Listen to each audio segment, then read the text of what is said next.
আসসালামু আলাইকুম। এই মুহূর্তে যে মসজিদের সামনে দাঁড়িয়ে আছি এটা বাংলাদেশের অন্যতম সুন্দর একটি মসজিদ। আর এই মসজিদের ধারণ ক্ষমতা হচ্ছে প্রায় 10,000।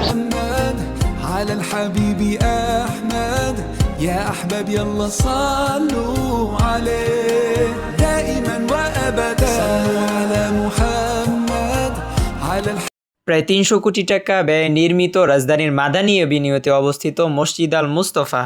সম্পূর্ণ কাবা শরীফের আদলে নির্মিত এই মসজিদের প্রধান ফটকের উপরেই রয়েছে আল্লাহ তাআলা এবং রাসূল সাল্লাল্লাহু আলাইহি সাল্লামের নাম লেখা। চলন্ত সিঁড়ি থেকে শুরু করে সব ধরনের অত্যাধুনিক ব্যবস্থা রয়েছে এই মসজিদের মধ্যে।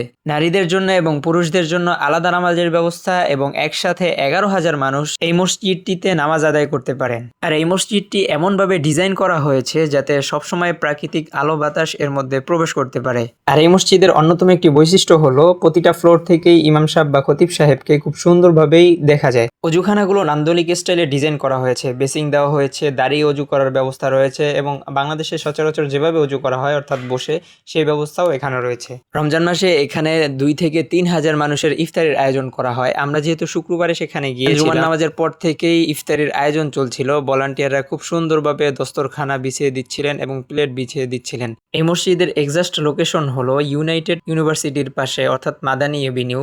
রাজধানীর নতুন বাজার অথবা ভাটারা থানার সামনে থেকে যে কোনো রিক্সাওয়ালাকে বললেই আপনাকে নিয়ে যাবে মসজিদ আল মুস্তফা। ভাড়া পড়বে 40 থেকে 50 টাকা।